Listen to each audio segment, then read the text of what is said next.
For a lot of administrators, they're worried about the day-to-day operation of their clinical staff. They don't have time to go worry about, hey, I'm short, 20 housekeepers. Where do I go find 20 housekeepers? They're worried about, hey, I'm short, 20 nurses, and I need these nurses to run the ICUs. Well, hello, everyone, and welcome to this week's episode of Let's Talk Solutions, Candid Conversations with Healthcare Leaders. I'm Amy Fritzer, and introducing our new co-host, John Amos. Thanks, Amy. I'm super happy to be here and be a part of the podcast and get a chance to be on the inside of all the candid conversations. This week, we're discussing some of the various staffing and recruiting challenges that hospitals are facing across the country. While obviously there's no silver bullet, we are going to dive in today to some of the ways hospitals and healthcare leaders can actually overcome some of these challenges, create a work culture that doesn't just attract team members, but also makes them want to stay, and then how outsourcing can offer creative solutions when it comes to this issue. And we're joined by Chris Burciaga and Jonathan Beveridge, who are both presidents of EVS for HHS. And together they have a combined 36 years experience managing all aspects of operations for a variety of healthcare facilities. So welcome, Chris and JB. Thank you for joining us today. We appreciate it. And let's get started. So you both have a combined 36 years of experience managing all aspects of operations and variety of healthcare facilities. And just real quick, would you mind just telling us a little bit about your backgrounds and how you both came into healthcare support services operations?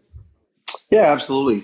So my background, Amy, I started off as a medical service officer in the U.S. Army, where support services was under my umbrella.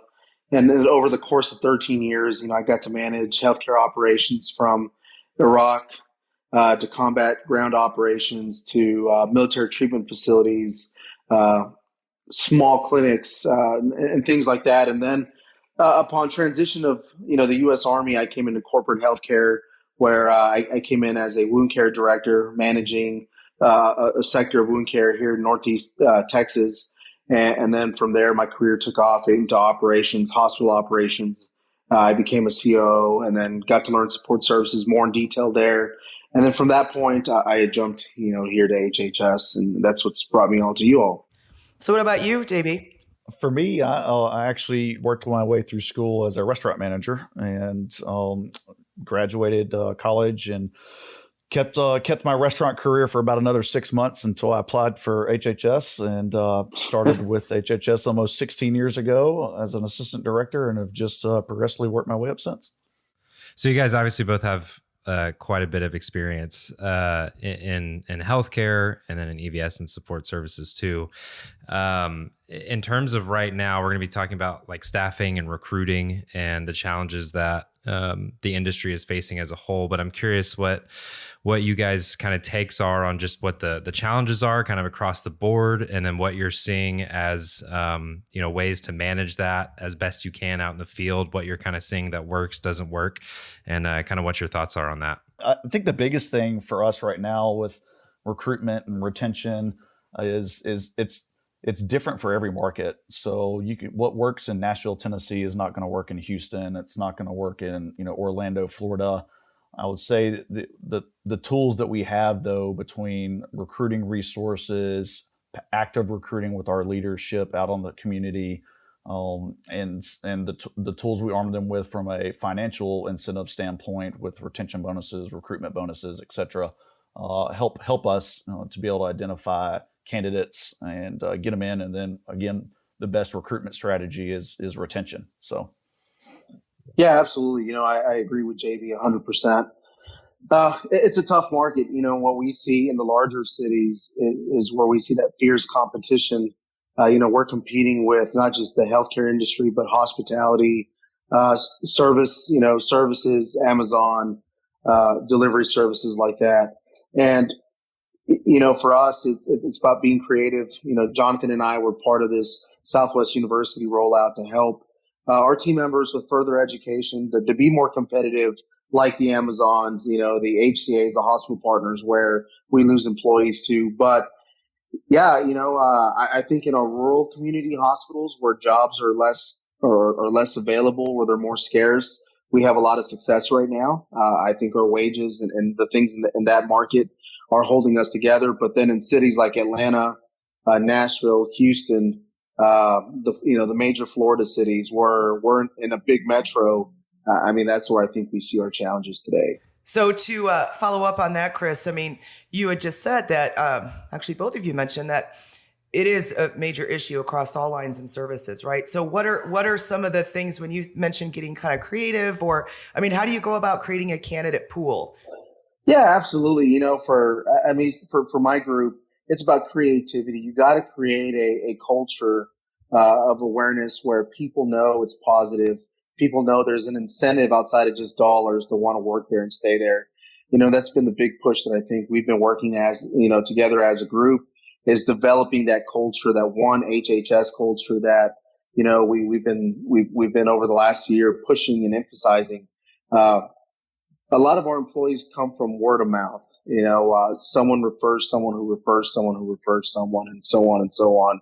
We have a lot of employees in our markets that came to work for us because they were, referred by the neighbor, friend, someone from church.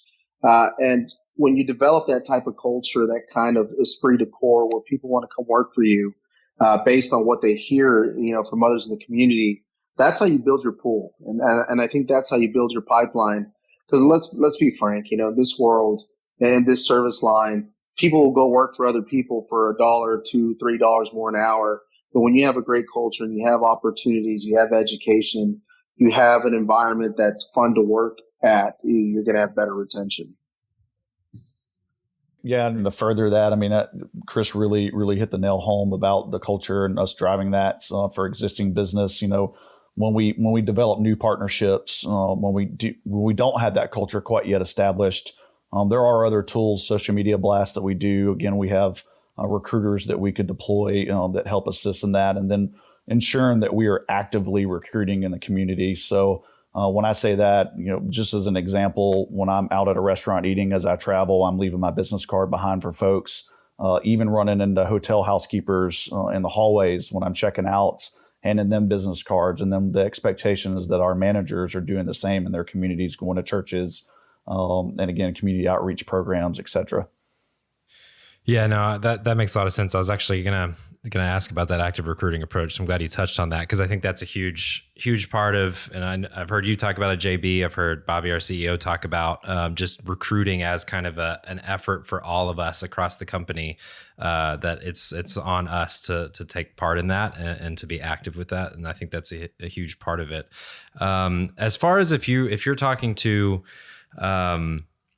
just a hospital administrator who's dealing with whether it be high turnover or competing, like you said, Chris, in the major cities with other job opportunities, and they're dealing with these pressures. I know we just ran through a bunch of solutions, but what are you saying to them in terms of consulting them on how to address that? Yeah, I like to do a root cause analysis with most of my administrators that are having these problems. You got to get down to the core. What is happening and why is it happening? Are they leaving you for travel work, PRN work, $2 more an hour, culture? These are things that as a management company, we provide those solutions. We go in there and say, hey, you're an in-house program and you're only 60% staffed. Why is that? Or, hey, your current vendor isn't meeting these expectations. Well, what's going on that side? And for Jonathan and I, that's what we do a lot of. We go to markets, we do root cause analysis to problems, we provide solutions. But to our administrators, that's what they want in a partner. They want a partner that provides not just hypothetical answers, but solutions to their challenges. And when they have that type of relationship, it's a better life for them, and it's good for us, and I think that's what we do very well. I think Chris hit it on the head. It's truly about being a solution-based partner, and that's a lot of what we do in and every day. So just following up on that real quick, when you go in and you say you talk with an administrator and you try to find the root cause, do you like interview team members? Do you go around to different departments in the facility and kind of, talk with the department heads, or how do you guys go about that? It's a combination of both. We have team member town hall meetings. One when we're rounding, we actively engage team members. When we round on the floor, we're speaking to frontline nursing staff to ensure that we're partnering with them, speaking to nurse leaders. It's kind of a collaboration to ensure not only that our culture is aligned with one HHS, but also that we're aligned with the hospital culture, because we want to blend seamlessly with that organization as well. It's super important that we do that in that partnership. Yeah, JB is absolutely correct. When I was an administrator, Amy, I would tell you that I got to work with a lot of vendors, people that would service my hospitals. And the one thing that really stood out about HHS and why I asked to come work for you all, and decided to come work for you all is we are a people company. When JB and I and the leadership go into hospitals, we look for opportunities to engage leaders, team members, hourly team members, to build our program, to build our culture. And I've worked for others where it's financial driven. They're going to look at what the impact is on P&L and their bottom line. We don't do that, and I think that's what sets us apart. I think that's what helps us build that kind of culture, is that we really focus on people in the operation. And, to JB's point, that's kind of what we do well. Yeah. When you have leaders like Christy McConnell at Fry, I mean, she does a great job establishing a culture, at her facility. She does a rock star of the week in her weekly spotlight report that goes to the customer, actually. She has an employee of the month that she does on her own. She celebrates birthdays, and she's a servant leader. She gets in and works with the team. And having that servant leader attitude and just simply saying thank you on a daily, she's been able to establish a great culture at her facility. That's great. I think that a lot of the the conversation around this too probably comes down to wages. And wages is a huge part of recruiting and retention and staffing. And that's just a common challenge that I know is being faced obviously across the industry.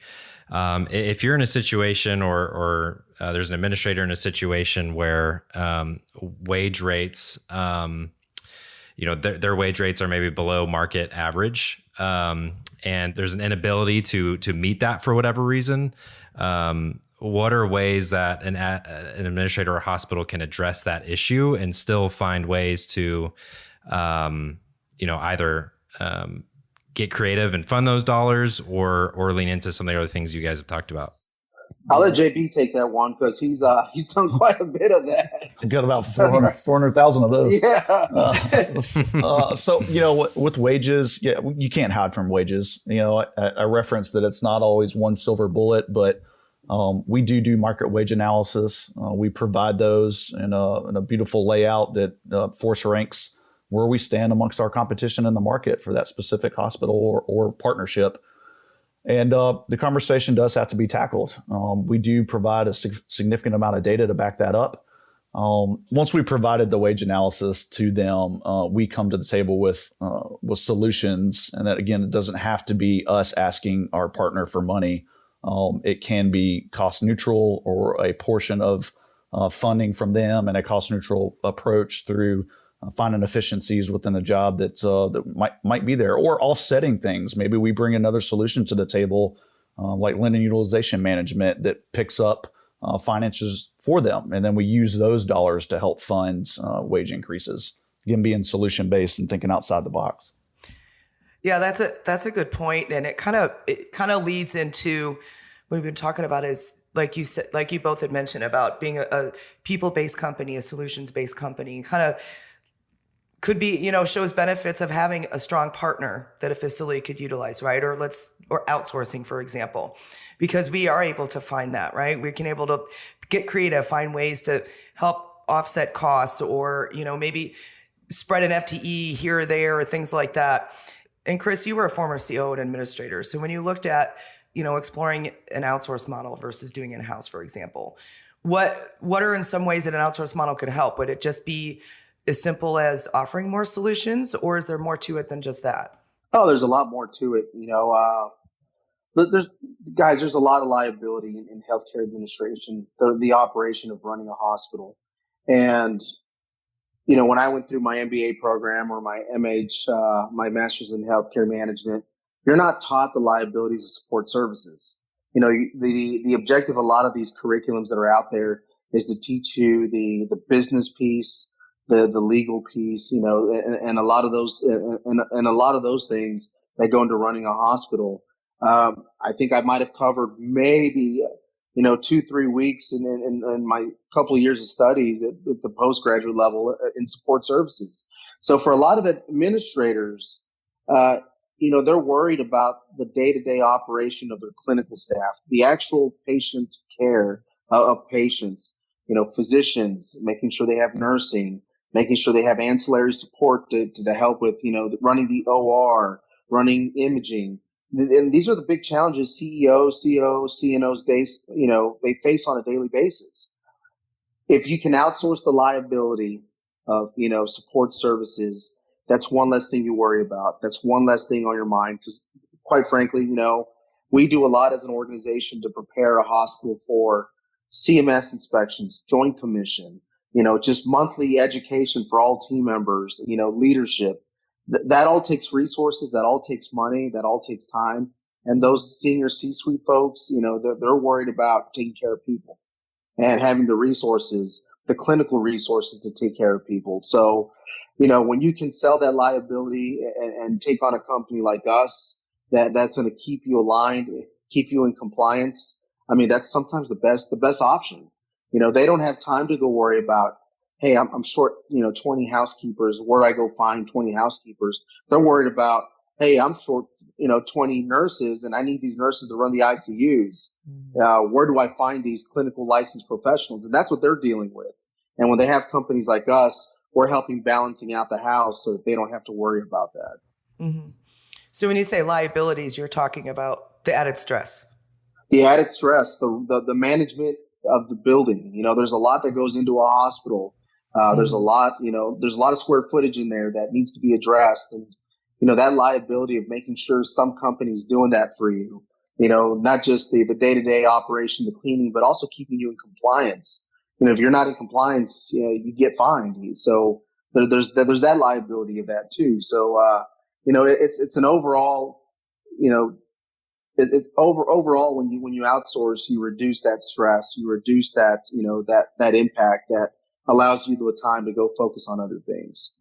Not only that, you're picking up expertise. So you're partnering with an expert in the field, and bringing additional resources. So if they do have opportunity in the department, and then we can bring additional resources in from anywhere in the country, really. When we had a hurricane a couple of years ago, within 24 hours of Hurricane Michael hitting one of our partner facilities, we had 20 people deployed into the hospital working to help get it reopened. So you pick up that additional bonus and benefits when you outsource with a vendor.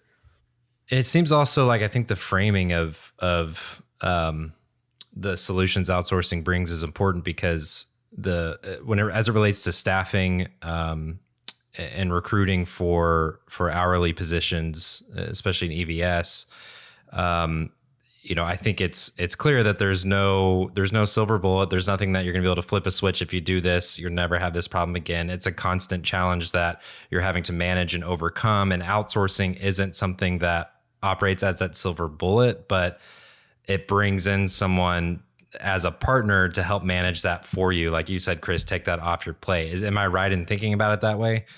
Yeah, there's a lot of resources that go to managing the hospital. And you're right. We're going to talk about HR, the onboarding process. Your internal team now has to manage that as well. And with turnover as high as it is in this industry, you're limited on your budgets on their P&Ls of what they can run in an HR department. So when you have a team like ours, Jonathan and I, we have an infrastructure of regional support, operators, recruiters, a home office that can help with to expedite the onboarding, the hiring of a team member. It's going through our channels, our funnels, where we're set up to do that. And it's not impacting the hospital to that level where they're having to add either additional resources or find ways to attract the talent that we're finding, because we already have that in place. Yeah, that makes a lot of sense. It seems like it would be a seamless choice in some regards, especially when things are so challenging, Absolutely. Yep. JB, you mentioned something earlier that I don't think we dove into, but retention being probably the biggest part of successfully staffing and not dealing with this challenge as much. Can you speak on that a little bit, and what, how do you improve and maintain retention and using that as a strategy to help kind of solve the staffing, turnover challenge? Yeah. So like I said, retention is the best recruitment strategy. So you do that. Chris and I both talked about this earlier, by having a positive culture in the department. And I know that word gets tossed around a lot, but doing the extra things. I referenced Chrissy McConnell from Fry. In her spotlight report that goes to our partner, she has a rock star of the week and celebrates that. She does an employee of the month. She does birthday celebrations. They have potlucks, again, building the team and the culture in that department. She's a servant leader. I think that goes a long way. And then simply saying thank you to folks when they do a good job. It doesn't always have to be corrective actions or corrective behavior. We do have quality audits and inspections that we do have to do, but thank folks for the hard work that they do. I know when Chris and I round, and I've seen Scott do it when he rounds, we're thanking team members for the hard work that they do, because it's hard work and they come to work every day to do it. But again, that also has to align with the hospital culture as well. So, or our partners' culture, we need to blend seamlessly in with them. You don't see us running around with logoed outfits on, because we want to blend in with the hospital and their organization as well. I actually wanted to follow up, JB, with you, because you started as an assistant director and with HHS and then worked your way up. One of the things that another benefit of outsourcing is that there is that career advancement, right? There is that opportunity for career growth, for moving growth sideways to another account, right? If it's in-house, your ceiling is that, unless you're moving to a whole different organization. So can you speak on that a little bit? Is that something that you find is effective for recruiting, I guess, more in the management realm, but even seeing hourly to salary, promotions, how effective is that in bringing that up and talking about that and using that as a strategy? It's absolutely effective. I mean, everyone wants to grow in their career and advance. They look for that. You'll see hourly salary. It doesn't matter. I think we pride ourselves on identifying individuals that are in the hourly ranks that can move up and want to move up. Chris referenced this earlier. We have Southwest University that we partner with now. That helps give an educational platform to also help them advance. And if it's not with us, but it'll still better their lives for growth maybe somewhere else. But to your point, I did come up as an assistant director. We prided ourselves in hiring supervisors from our hourly staff, and I've seen a lot of those individuals move the whole way up to director roles. Our COO came up he was a floor tech originally. So that is something that as an organization, I think we pride ourselves in the ability to offer that opportunity for our team members, no matter what position they're currently in. When you started as an AD, did you have that path in mind of where you are now? I did. When I started as assistant director, I wanted to grow within the organization, and I opened up my ability to relocate to speed that process up.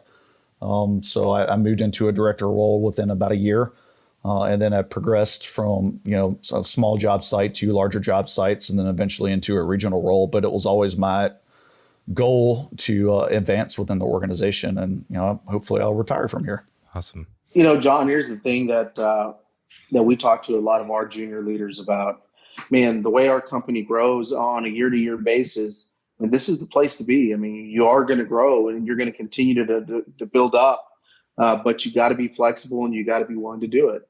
Touching on some of the benefits, I would think one of the other ones is in promoting team members and whatnot would be ongoing training and development and, things like that. So is that a big talking point with customers and things like that? Some of our customers, for example, that are having issues with staffing and retention and whatnot, is training and development and moving on to leadership roles. Is that a pretty hot topic right now too? Yeah, absolutely. When you're in-house, you're the EVS director, the linen director, you might have the opportunity, depending on the size of the hospital, to become, a VP of support services if you're well rounded in all the background of support. If you're not, there's not much advancement after that. I mean, you get stuck in a role that you're going to have to want to be or move out. With us, we have that education background. We have the home office training. We have, the one-on-one mentorship between directors, the VPs, EVPs, and all the way up the chain. I mean, and the way we structure, our training grounds that for improvement.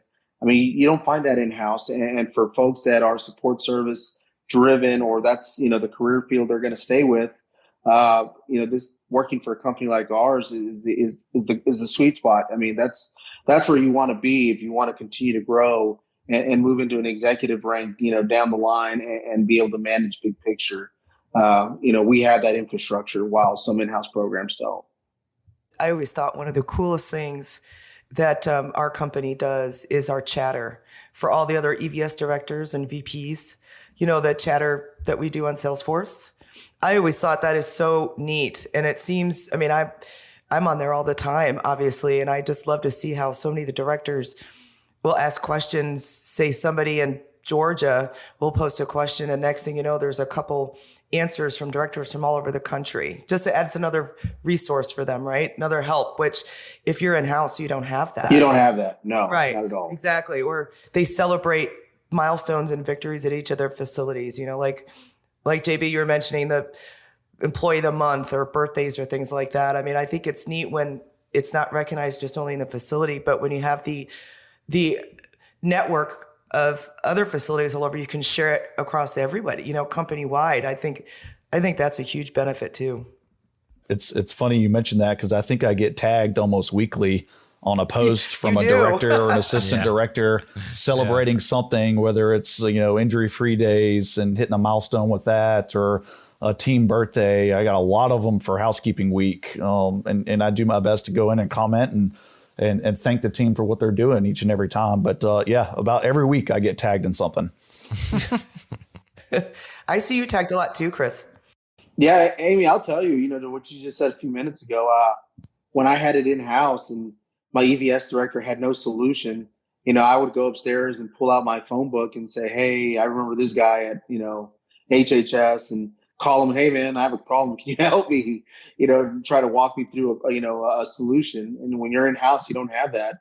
The end of the line is usually an associate administrator or a VP of support. And, they're managing the book of business, they're managing the program, but they might not always have the specifics to troubleshoot like we do. So we pride ourselves in our leadership and our team in totality. I mean, when you hear about HHS in the industry, the first thing you hear about is not only the quality of our programs, but our people. So I kind of thinking, as we kind of come to a close on this, obviously with the pandemic, and we've been through, we think we're out of it, we're back in it. We think we're out of it, we're back in it. But I'm just curious in terms of its impact on staffing, and it has obviously been huge. And staffing was, even before the pandemic, a hot topic, something that was a challenge. But do you see in the foreseeable future, like a swing back to pre-pandemic times, or is this something that's forever different because people's perception of healthcare and the public is just different? Like, what are y'all's thoughts on going forward, how staffing, how COVID has changed the staffing challenge? Yeah, Jona, I think the challenge JB and I face all the time is healthcare changes. It's changing every 90 days to 6 months. The platform itself for patient delivery is changing. And then for, our team members, for us, for, Jonathan and I, our challenges is that we lose team members every time there's a new challenge in the market. And unfortunately, we're seeing something different every 90 days to 6 months. And, over the last 18 months, I think or 18 plus months since COVID was declared here in the United States, I mean, we've seen a lot of change in the way we have to operate and the way we manage team members. And I don't see it stabilizing to John, to your point, to, pre-COVID in the near future. I know that it's going in waves. Yeah, it's changing, it's evolving. It evolves so much that JB and I, that's all we do is have to change our game plans just to keep up. I think the initial COVID outbreak or the pandemic, you saw a mass exodus of folks because everyone was scared. They were scared to work in healthcare. They were scared of the virus. That every day was evolving on a new platform or how to address this, how to clean this. Does it stay alive on this surface for X amount of time? Plus, there were supply shortages. PPE shortages, and that fear was perpetuated throughout. So not only our industry but all industries. I think we've gotten past that point where we know how to handle this pandemic from a cleaning standpoint or a management standpoint. But we do have to continually, as Chris mentioned, it's still changing. We're still getting waves. So I think the continual education that we provide, not only through our learning and development team, but also our management team and our partners. We have to keep reinforcing that with our teams to subside any fears that they may or may not have about the ongoing pandemic. I mean, if we're being candid, the odds of you getting it in the hospital are far less than out in the general public because you are provided with the appropriate protection. Mm-hmm. Right. It might be the new normal. I mean, I know every time you hear that cliche, you just roll your eyes, but it's so true. I mean, it could be our new normal.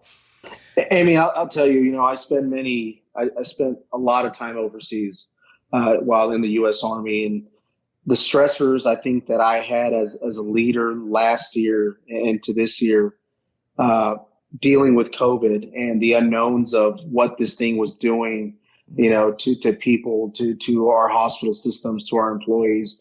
I think I've told Jonathan this many times. I had more stressors in the last 18 months than I did in my multiple tours in Iraq. There's just so many unknowns, so many articles, so many publications, so many opinions of, what this really does. How do you protect yourself? That, just hearing the comments, the concerns, seeing the faces of our team members in COVID units day in and day out, the stressors of that and having to be in there, I mean, by far outweighed, a lot of the things I got to see overseas. It's overwhelming. Wow.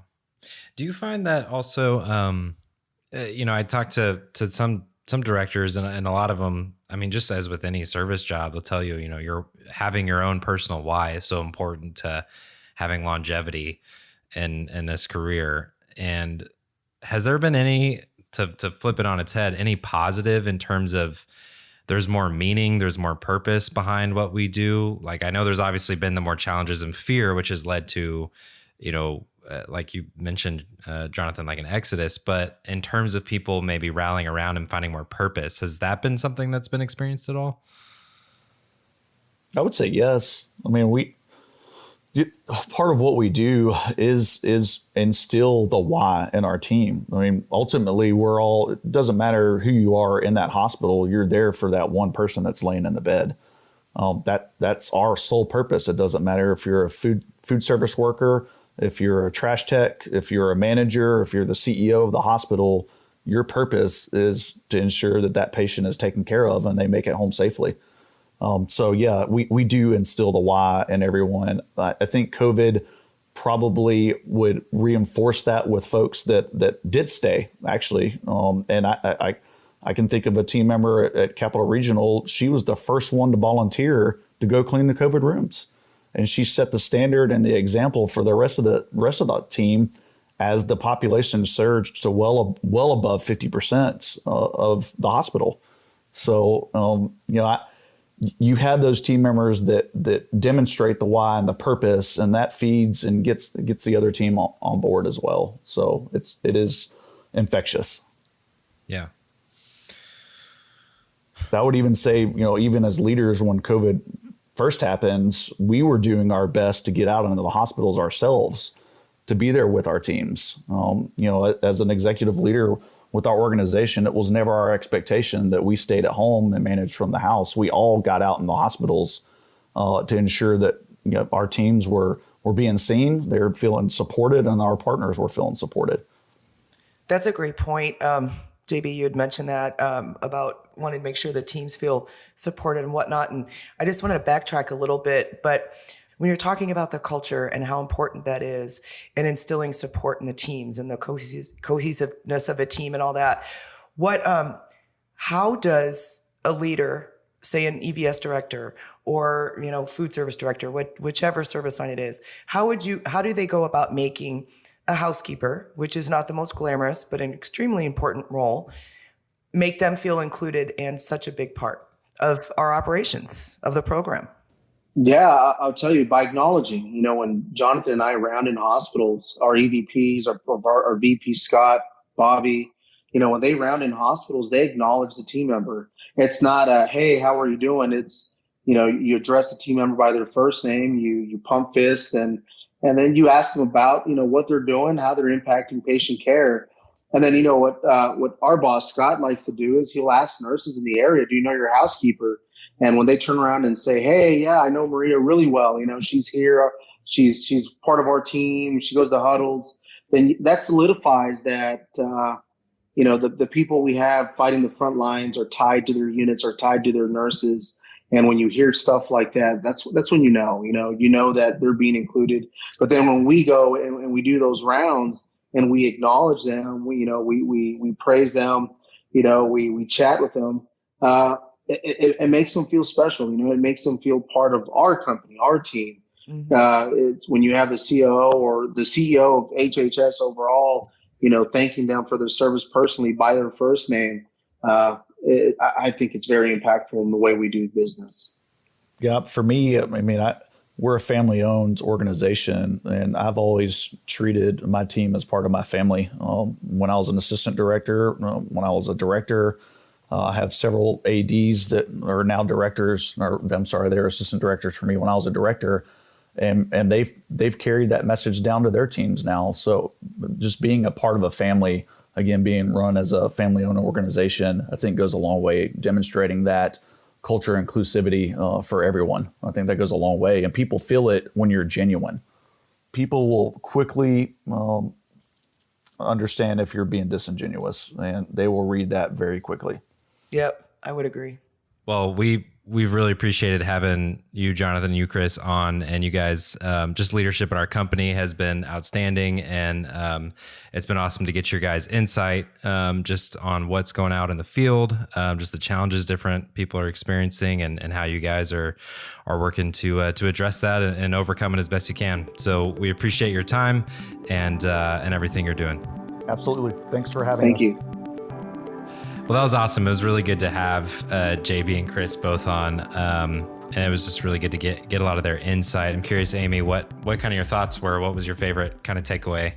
I think my favorite part was when they were just both talking about creating a positive culture and a great culture for, staffing and hiring and retention. And it's so important, just the little stuff of being sure to recognize somebody by calling them their first name, giving them a fist bump, eye contact, or the little things like recognizing somebody's birthday can go a really long way to help create that culture. And it's so true. The cliche says the little things matter the most. And in this case, something subtle like that may not be so subtle, but it is really important. Yeah. What did you think? No, I kind of felt the same thing. I thought that, in talking about all of this stuff, it was kind of clear that a lot of it comes down to just the leadership that you have, and the leadership, both, for us as an outsource provider, the regional and executive leadership, but also, even more importantly, the on-site leadership and the things that we do and that Chris and Jonathan do to develop on-site leaders, to pour into them, to help them develop into leaders who can establish that kind of culture. But honestly, what it comes down to is are your leaders engaged? Are they genuine in their care for their employees and their teams? And when you have that kind of leader in place, that just creates a much better environment for you to be able to retain, to recruit. People are wanting to reference their friends to come work because it's such a great place to work. And so everything kind of trickles down from there. But yeah, I thought that was huge and probably my biggest takeaway. I think it's so obvious that both Chris and JB are very passionate about what they do and they believe in it. And that's one of their strengths as leaders, I think, and why they're in the positions they are is because they have the respect of their peers and they work really hard at it. And I also loved when they talked about last year with the COVID that they even went away from their own families and went to our hospitals to be with our teams and, meet and help the other directors and clean in the facilities when needed and roll up their sleeves and do whatever they needed to do. And that says a lot about leaders too, right? You lead by example, and that spoke volumes. Yeah, for sure. Well, thank you everybody for joining us for this conversation about staffing and recruiting in healthcare. We really appreciate it. Yeah, and thanks again, Chris and JB, for joining us and bringing your expertise. And thank you all for listening. We hope you've learned some insight today. And be sure to follow us and tune in for our next episode with another healthcare leader wherever you listen to your podcasts. And for more tips in healthcare, you can follow the HHS blog at www.hhs1.com. And we'll see you guys next time.